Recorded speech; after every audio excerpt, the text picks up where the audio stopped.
Ngizokhuluma ngoNgizwe Mchunu Macengwana. Ngizokhuluma ngaye ke. Bahlale bethi abantu ukukhuluma ngomuntu, mina mangikhuluma ngomuntu ngiyamqonda mina. Mina umuntu mangikhuluma ngaye angimshendezi, ngimqonda ngqo. Ngizokhuluma ngoNgizwe Mchunu. Ngqo. Angishoni le ngilo ngithi hayi. Mina bengabe ngingakhulumi ngomuntu, angikhulumi ngomuntu. Mangikhuluma ngaye umuntu, ngiyaqonda namhlanje ngizokhuluma ngoNgizwe Mchunu. Nobuqoki bakhe. Ngizokhuluma ngoNgizwe Mchunu nobuqoki bakhe namhlanje.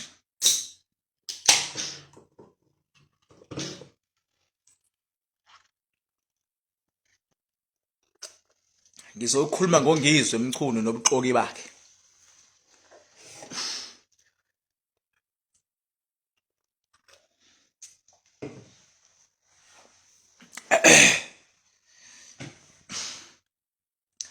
Engizokhuluma ngayo ke mina ngishoni le nale. Akekho umuntu engathiwa mina ngeke ngikhulume ngaye futhi ngeke ngize ngithengeke ukuthi angikhulume ngabathile ngingakhulumi ngaye. Yabo? Into edala ngikhulume ngoNgizwe Mchunu ingoba uNgizwe Mchunu ngenkathi ephuma okhozini FM abantu abanganandaba. Yabo? Ngoba wathi ephuma wayegibela phezulu kwabaculi bahliphizise, egibela phezulu kotshathe, egibela phezulu bangabanandaba abantu nje ngaye. uNgizwe inhliziyo zabantu uzintshontshe ngesikhathi esupporter iformer president uJacob Zuma. Na uyakwazi lokho. Okusho ukuthi uNgizwe ufunazi ukuthi inhliziyo zabantu uyintshontshe ngoba esupporter uformer president. Kanti uformer president sonke asizenzi, sonke siyamthanda. Siyalithanda ikhehla lethu ngesiqamba amanga. So yena wacapitalize ngokuthi thina siyalithanda ikhehla former president. Wasethatha igqa nekhava ngalo. Ngenkathi eyithatha leyo gqa wasentshontsha inhliziyo zabantu. Abantu abathanda uNgizwe, bathanda ukuthi usuke wama emeli ikhehla. Kodwa nakhona futhi lokho ufuna kwenze ngeqiniso ngoba ugqame ngomuntu omdala. Elwa. Yebo siyazi ukuthi ubefeza inhloso zakhe ngathi elelwa ubaba, kodwa uyifeze kahle ngoba uyifezwe elwa. Uyabo? Kuthe noma sekuluthwa akalwisananga nabantu obangabe belutha. Okunalokho yena wayethi nje azikhali. Uyabo? And leyo kulutha futhi nami angilwisani nayo ngoba beqala emhlabeni ukuthi bengabe kulwa izinkunzi ku benefit abantu. Normally bengabe kulwa izinkunzi kufa abantu. Makulwa amaqhawe kufa abantu. Makulwa amakhosi kufa abantu. Makulwa president kufa abantu. Kodwa eSouth Africa kuthe kuboshwe ikhehla lethu. Okunokuthi bafa abantu. Bavele ba benefit abantu balutha. Wacapitalize uNgizwe ngoba uyakwazi ukubona uPotsho. Wawubona uPotsho wangena wathi azikhali. Bethu azikhale wayintshontsha inhliziyo. Pho uyilahlaphi lento yena manje? Uyilahla ngoba besesivumile ukuthi uhlanya lwethu. Yabo? Sonke silithandayo.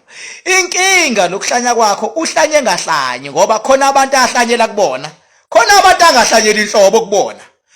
So uhlanya amahlanya like lijaha abantu bakubo ngamatshe liyahlanya ke lolo.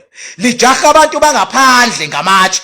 Uyabo? Lichamela ukudla uhlanya lolo. Hayi lolu olingachamela ukudla. Hayi lolu elingabajaha obhuza umbalo ngamatshe mase lijaha abantu bangaphandle ngamatshe. Hayi akulona uhlanya lolo. Uyabo? Akulona uhlanya lolo. Loyo umdayisi loyo ngoba yindaba uyathengeka ukuthi shaya ubani. Kanti lento yakho uNgizwe bezoyimela kahle. Bengabe eba uhlanya lwethu sonke. Ngelinye ilanga amluma uKing Bhaka. Ngelinye ilanga amluma uKhehlelezi. Ngelinye ilanga amlume uMabalengwe. Ngelinye ilanga alume simkhuze ngisho esefuna ukuluma ikhehla lethu. Sithi hayi wenzani uNgizwe? Kuthi hayi uhlanya. Uyabo? So kuNgizwe manje yena kunabantu abavikelayo bese kuba nabantu alwa nayo okusho ukuthini lapho akulona uhlanya lolo akulona uhlanya lilithatha iside uhlanya alikwazi ukuhlukanisa ukuthi kanti lo manje inkinga uhlanya osetshenziswa abathile ngizokhuluma ngayo kanti siyazi ukuthi thina kuyimanje yena uthola icover eyokuthi usuke walwela umuntu esimthanda sonke elelwa iformer president yabo ngoba wonke umuntu uma uthinta iformer president kakhulukazi kwaZulu Natal usuke uthinta thina uqobo ngoba asifuni neformer president mawuyithintile sihlukumezeka enhlizweni ngaphakathi uyabo ikhehla lethu so yena wakapitalize bese capitalizing unabantu aba-attack-ayo unabantu angaba-attack buka nje manje kuyiba kwimpucuzeko yena impucuzeko kade i-attack bengabe i-attack wenza ubuxoki futhi uhamba eceleni uyabonakala kumakhamera efika emameetingini kuyaba bese ekhuluma uthi akazaye lapho wenzani manje udayisa abalandeli bakhe mengabe unabantu abakuthandayo awuyilenza iphutha ukuba mislead abantu ufuna bazi ukuthi bakumele ngoba wena nje uyabona mina kunabantu abangimele ngoba ngikhuluma iqiniso kodwa the day ngiyoqala ukukhuluma iqiniso enibhaxambili sekukhona iqiniso engafuni ukulikhuluma kuyobe sengilahlekileke lapho kwayimina as long as mangikhipha iqiniso mina kufuna ngingachemi ukuthi ngilikhipha iqiniso ngubani ngisho ngakuthiwa ngelinye ilanga kuthiwa owakwethu umuntu kunento errong ayenzile kufuna ngime ngikhuluma iqiniso mina uyabo funa ngime ngikhuluma iqiniso kuthiwa ingane yami ikhonto errong ayenzile funa ngikhuluma iqiniso kuthiwa ifavorite yami umuntu oyifavorite yami khonto errong ayenzile kufuna ngime ngikhuluma iqiniso uma nizongihlula iqiniso kuma favorite ami angathike nakubantu ngikhuluma lona manje ungizwe yena uyile nkunzi le enabantu abathile ebaprotectayo mayisiba nabathile bagadlayo akufanele kanjalo ngoba yena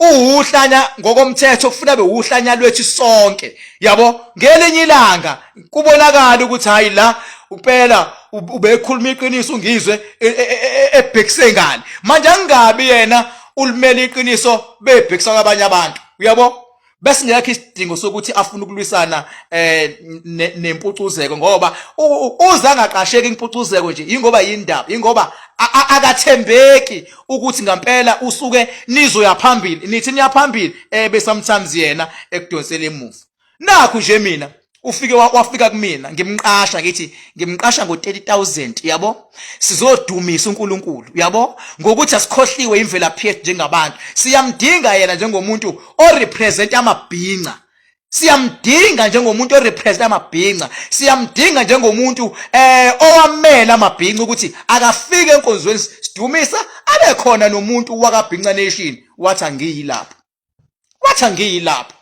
yabo ngoba yena kumele ngabe la kuhlangena khona abantu ulwela ukuthi abuveze ubuso ngoba umele ibhinqa nation ukuthi iya exist akufanele ummeme athi haya ngiyilapho ngoba enzela ukuthi ucover abathile akayona ke akamela amabhinqa nation ngoba at the end of the day sonke samabhinqa masimcela ukuthi sine gathering ngapha siyadumisa ngapha sinamabhinqa azobe khona vele and asithi mahala ngithi ngo30 akavili uma ngabe sekudlule 2 days later usetha ngimfakela u1000 faka noma u1000 ngoba umfethu ngafaka yabo ngoba umfethu ngafaka and alikho ke iphutha bese ngifaka u1000 alikho iphutha kodwa inkinga ukuthi unqabelana u30 mase ufuna u1000 kumina leyo nto ayenzi business sense ukuthi ungaqaba u30 bese ufuna u1000 yabo ayenzi sense ingakho kuthena uma sengimfakela ngathi haye ngeke ngifake u1000 ngizofaka u5000 futhi ngayithulela kodwa mase ngimuzwa ekhuluma ngegama lami behlangene ekukhuluma ukhehlelezi uyakhombisa ukuthi akafuni ukumnaka yena uhlifanga inkana hayi ngibone uBhaka namadread yakhe ngahamba ngawo thimu lemotweni umzo uyamziba akafuna umzo and wavela wafaka enye inkulumo ukhehlelezi waveza ukuba indoda yake lapho lo uzama ukufaka indaba wavele wamziba wabothi uyamziba wagaxeka amabalenge wabothi iyamziba naleyo wazogaxa eka 3 seconds uyigaxa zonke uwrong ungizwe yabo uwrong nje ngempela ungizwe Yabo, ngaphela nje angasho ngathi mina uNgizwe sazana sisebancane samncanyana ngomzimba samncanyana. Yabo, awukho umqondo wakhe engawazi naye futhi umqondo kaBhaka uwazi wonke. Umqondo angawu understand yilo kaKing Bhaka. Akawu understand ke loyo ke ngi-upgradeile phela. Le kaKing Bhaka nje uNgizwe akayi understand. So nje mina uMacengwana ngicela ukuthi abe uhlanya lawo wonke umuntu. Kungabi nabantu abamsebenzisayo bese gadla abantu abathile. Akabe uhlanya lawo wonke umuntu ngoba usuke wamela umuntu esimthanda sonke. So angayenzi nje lento le yakhe ukuthi uzo support abathile lokhu abathile yabo. Nokuthi ke nje kwaba nenhlanhla bandla waba namakhosikazi amahle uyabo. Manje hayi kodwa ukuthi usengachoma ngamakhosikazi akhe amahle one way nginabafazi mina abawu3 abanje yebo inhlanhla ukuthi wabani nabafazi abahle futhi uyabona ukuthi bengase kuthiwa uhlukana nalaba ngeke aphinde abalokothe abafazi abahle njengalaba ngoba abantu sebembonile uhlanya nalabo bakhona sebebambelele nje uyabo sebebambelele ngoba banobuntu uyabona bakhuliswe kahle emakhaya abo ukuthi indoda noma usuyibona ukuthi isiyahlanya uyabekezela emzini kodwa one by mistake kuthiwe laba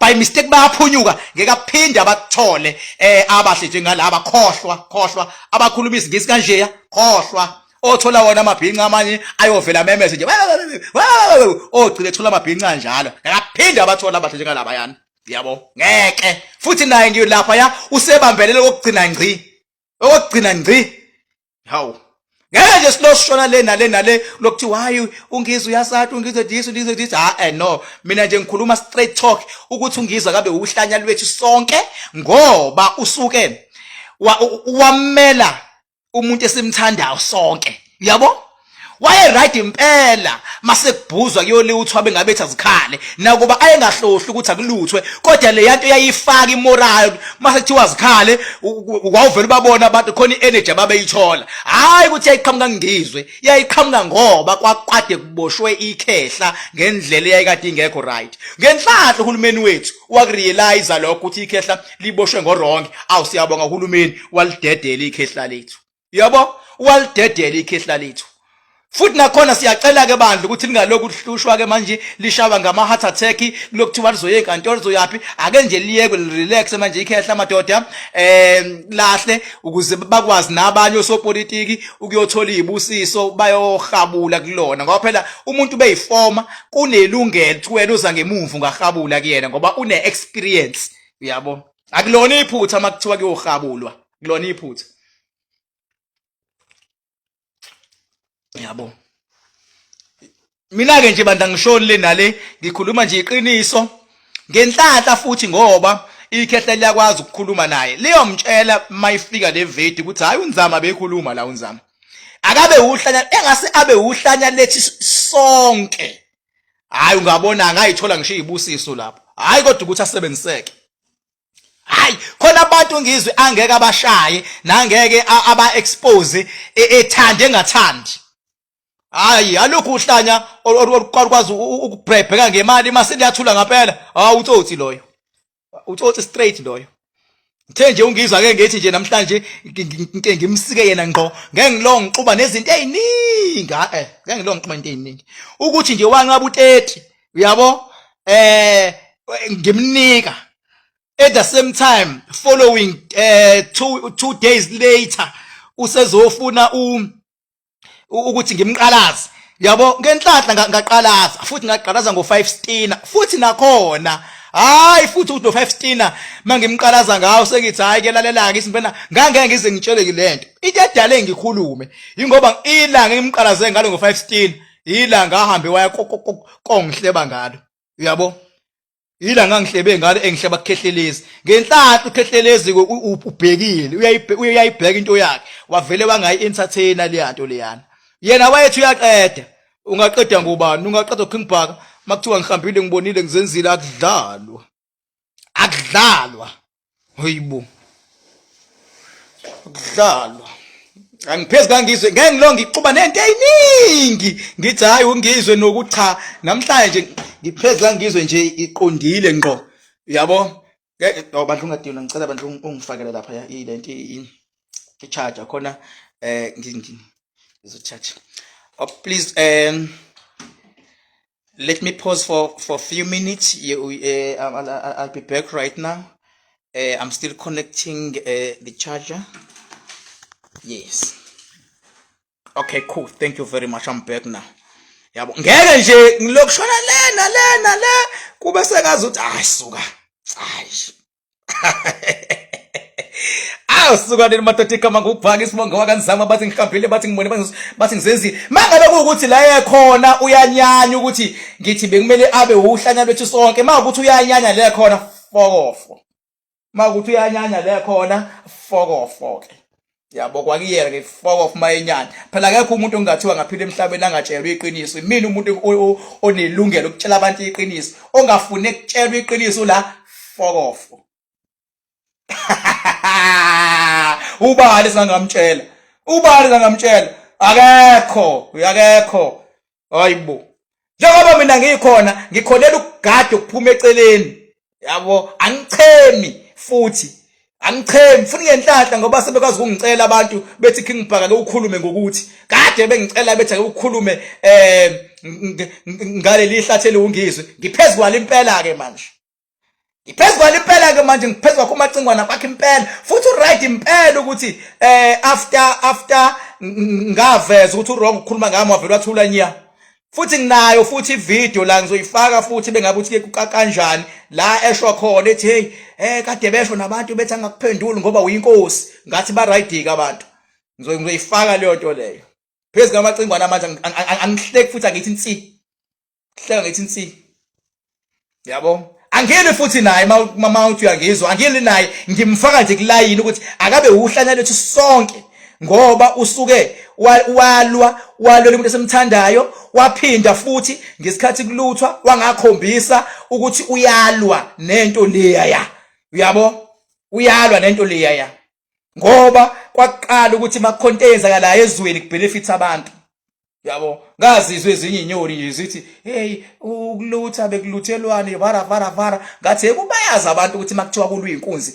abantu bafaka kanjani amasosha afaka kanjani umphakathi ufaka kanjani makulwa inkunzi nje kufa abantu kodwa this time zithe inkunzi bengabe bethinte yethi manje inkunzi kwaZulu Natal bathatha bethi beyinyakazisa yavele yabhodla yathi ngabona abantu waqhamuka wathi Zikhala yabo wathi Zikhala sibonga nje uhulumeni orealizile ukuthi inkunzi yethu akufanele iboshwe hayi lethu lelakhehla leya ma ukuthi wena awugcwali ngale lakhehla fokofo kwayiwena yabo fokofo kwayiwena owethu umsholozi lapha ma ukuthi awugcwali ngomsholozi fokofo ke tshelwa yimina ku King Bhaka mhlawumbe ungazi yabo njengoba nje mina ngibonga uhulumeni as such ngoba wenza okuhle ukuthi ikhehla lethu kwenzeka iplan ukuthi liphume ejele siyabonga uhulumeni asiphezi sibonga ukuthi laphuma la ngaloko lifaka labo 15 months sasitshelwe bona lapho uhulumeni nje ube indoda ngicoma uhulumeni ngalokho ke phela ngese mgceke uhulumeni one way funa kube khona okuhle sikuncomayo ukudedela ikhehla lethu nje linathi eminyango cha siyabonga uhulumeni ukwazisa nje ukuthi kahle vela amajele khona abantu abanga understand abantu bacabanga ukuthi makuthiwa uyakoboshwa usuke uyogwetshwa usuke uyiwa koqunywa inhloso yokuyejele akuqedwe ngempilo yakho usuke uyohlunyeleliswa isimilo it's a correctional services umuntu uyakhona ukuzabuye esi right mawufaka umuntu emdala ejele umuntu olako 80 uthi akahlale khona ejele lo muntu uzobuye senjani lo muntu like he's not going for a correctional lo muntu kusho ukuthi wena wenzani wenza i-death sentence kulo muntu ngoba yindaba umuntu bemdala ejele uzobuya ama memory amaningi esengasekho abuye sengasekho kwi-right state of mind shothi lo muntu buye umbulala ngoba mdala abantu aba-right ukuthi basangaboshwa yilabo abazima bengena baphumise befundile baqhubeke babe yisibonelo emphakathini inhloso yejele iliyonto ukuthi umuntu akangene abuye seyisibonelo emphakathini nawo ngene ejele phela mawuphuma mfethu phuma sewushintshile nawo ungangene ejele uphinde uphume futhi uqhubela ugcina khona ngena masungaphakathi bheka ukuthi ama-flow Bhaka abe kuphi eminyango, funda. Ingakho abanye basebenza ama-courses yabo ejele ngaphakathi yabo. Nawe sejele mfethu mawuphuma ngoba sikhona siyanithandazela niphume, kodwa maniphuma phumani seni right. Ingakho kwabanye abantu ngathi bengabe ngithi mina ngifuna ukuthi kube khona iziboshwa esobheja lenye inyanga ukuthi azikhishwe. Bathi abantu hayi iziboshwa zikhishelwana ejele, ngathi aba understand lapho. Ejele akuyiwa kokwenziwa i-death sentence, ayifuneki i-death sentence la. Umuntu usuke eya like for a correctionally ukuthi amaphutho obuwenza lemhlabeni ngaphakathi wabone yabo, kusuke kukhuliswa isimilo uyabo, kumele sihlume isimilo kuwena. Mangabe isimilo sesihlumile ingakho kuthiwa hamba emphakathini kube khona izinto ozenzayo ukuze umphakathi ukumukele back uyabo. Abantu abanye baye bakhulume nje ubo lo muntu ukhuluma without ukwazi ukuthi what is it that he or she is commenting about. But it's like it's a pity because Tina, we sit after this address yam, then I'm gonna sit la sengibuka ama comment, amanye ama comment uyabona comment idomuke la uyabona comment abantu abahlakaniphile wonke kodwa siyawabuka nje. Decide ukuthi asisiphendule isidomu siyasibuka nje. Ingakho nabantu abangibuka la abanawo ngisho imali elinganayo ebank, abanayo wisdom efanayo. Omunye nje uvela iveze ukuthi ayilona ke ungqemi straight uyabo. Bafethu ake ngibonge kakhulu. Igama ngokubhaka isibongo wakanzama bathi ngihlambile bathi ngibonile bathi ngizenzile bathi wathi upha kudya kwenyini. Uvana mncane phuqa imizaba fokazana njengothi olulodwa lamentshise ithuluza ngahambe nalo ngilifica entsimini bathi uqama uxakile kuzoshuba kusangezeka noma yini emidilova bathi ngoma favuke njengeta ngamale ngunogwatobhota ekhuluni ngumfoka amakhanda inyoka enamakhanda amabili elesithathu elenkosazana. Nkosazana akayitholakali noma yikuphi, ayitholakala emachibini inkosazana ke. Inkosazana iba solwandle. Ukuthi lokho awukwazi ngiyakufundisa ke lokho. Inkosazana iba solwandle inkosazana. Bangahambi bekhomba yonke into bethi amankosazana. Inkosazana ngampela iba solwandle. Iba solwandle. Inkosazana ke leyo.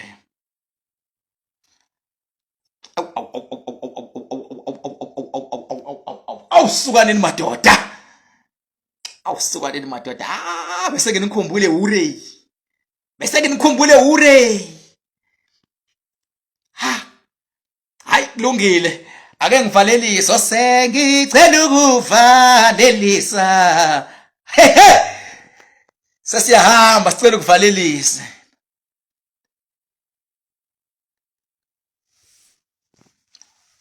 Yeah. Kufanele nje kube lula ukuthi nje avele athuka abantu. Hayi akufanele nje amention abantu abathuka uNgizwe, akufanele lanto leyana. Abantu banama families, abantu banesithunzi, abantu banesithunzi abasivikelayo. Omunye umuntu uyabo mawukhuluma ngomuntu uqinisekisa ukuthi wonke umuntu ukhonto azoyifunda ngawe. Ungakhulumi ngomuntu kube khona umuntu ozodegradeka. Ingakho nami as much as ngikhuluma ngaye but ngiyazigada izinto ezingamdegrade enkulumeni yami. Ingakho nje manje ngikhuluma into ngithi kumele abe uhlanya lwethu sonke. Bese ngithi hayi ngoba ehlanya, ngoba mina ngeke ngifike ngithi kena ngithi hayi uyahlanya wena ngeke ngenze lonto mina. Because ekugcineni unamakhosikazi unengane, hayi ngoba ehlanya kodwa uyasebenziseka. Tsholwa yithina ngibhaka bena ngena umuntu ovela kukhulumeke into ongaqalanga ngenza research kuyona.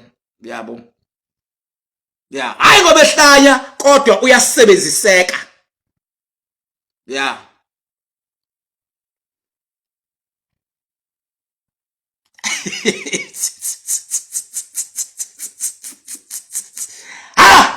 Papa yini. Aw papa yini. Oh hey, papa yini. Yeah, nangu omunye.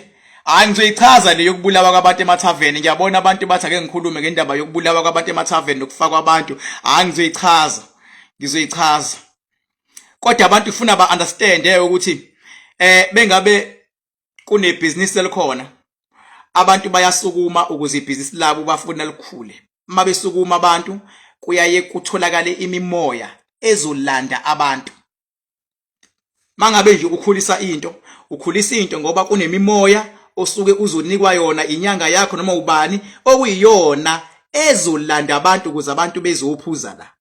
Uma sebephuza la abantu, wena on tavern noma unani, qinisekisa ukuthi izinto zakho zonke uzenza ngendlela, ngoba imistake eyodwa wena on tavern into ozongayenzi ngendlela, imimoya le othe ayilanda abantu ukuze baphuze la izojika ilwe. Mayilwa izofuna ukuvala itavern, mayivala itavern izokwenza abantu babulalane. Inhloso akona ukuthi abantu babulalane ukuthi akuvaleke le tavern, kodwa le tavern izovaleka ngokuthi abantu abeza khona babulalane mase kuba kukhulunywe kambi ngale tavern. Ngenkathi kukhulunywa kambi ngayo yila izovalwa khona. Ngenkathi ivelwa khona isiyajabula imoya wawilandile uthe ayizosebenza ngoba wena ongazigcinanga izingqinamba zezinto obusebenza ngayo etavern yakho. Awuyigcinanga izinto. Ingakho nje mina bonke abantu abafika kumina befuna usizo ngenza sure ukuthi umuntu ngimsebenzele into yakhe ngendlela eclean futhi emhlophe engenangqinamba ekuzohamba kuhambe kugcina isimcaka. Yabo. Ifana noma unebusiness lamatekisi ukhulisa ngezinto zenyanga thizeni mhlambe yangaphandle, mangabe kunezinto ongazenzanga for ingqinamba zemimoya osebenza ngayo, uzobona ngani? Ngokuthi amatekisi agingqike. Maye gingqika ayogingqike nabantu, ngoba bengabe gingqika kanti busebenza ngemimoya kusuke kufuneka igazi. Nase tavern makukuthi kunemimoya obulanda ngayo abantu, sebeyalwa abantu, igazi elifunakayo. Ingakho ihlobo zabantu abasuke kubebulawiwe mabefika khona. Uma ngabe kuyimimoya ebulalile kungafa abantu abawu20, kodwa igazi ozolifica ngathi elomuntu oyedwa. Umbuzo uthi lishone ephelinye. Kungagingqika itekisi kufe wonke umuntu, kodwa uyafika emgwaqweni igazi elikhona ngathi kufe abantu ababili, kodwa kube kugingqika itekisi inabantu abawu16. Lishone ephi igazi? Nansi impendulo, liyathathwa mawukuthi ubusebenza ngemimoya. Kuyenzeka usebenze ngemimoya ungazi wena ukuthi usebenza ngemimoya, kanti imimoya ikhona. Ukungazi kwenza ukuthi ungakwazi ukulawula isimo ngoba ucabanga ukuthi kuyadlalwa nje wena. Wena ucabanga ukuthi intelezi lokhuluma kuyona, kanti ukhuluma ezilwaneni eziphila ngegazi elinzima kakhulu. Awazi wena. Mase zilifuna igazi ziyayithathela. Bye bye. Bengiphendula wena lapho okhulume ngabantu abafayo etavern. Ngikhohliwe ukubheka igama. Bengiphendula wena nje okhulume ngabantu abafayo ematavern. Ake uthi ngithi mhlawumbe ngizokubona ukuthi ubani lo, ngithi ukuhlehla kancane. Awusekuphezulu kakhulu, akusaveli. Bengifuna ukubona ukuthi hayi sekuphezulu kakhulu. King Bhaka siyabulawa ematavern nesithandazise phela. Uvusi Sporo kunene lo bekhala kanjalo. Awu suka le madoda, hayi no, injalo wevusi etavern awuyeli usuku udonswa. Ingakho isikhathi esiningi ibhiza setavern iba khona mase kumnyama, ngoba imimoya isebenza kahle mase kumnyama. Baba yini benginikhumbula nje kathi kukhulu kudu. Ngiyanithembisa ke ngizobuya sengikhuluma kahle nani. Ngizobuya nini? Saso losibili, ngizobuya ngolosithathu ngo6 ntambama. Ngiyobe sengizokhuluma kahleke ngodaba oluzobe lubucayi. Ngiyabonga kakhulu. Ngizobuya ngolosithathu ngo6. Baba yini ke. Thank you very much.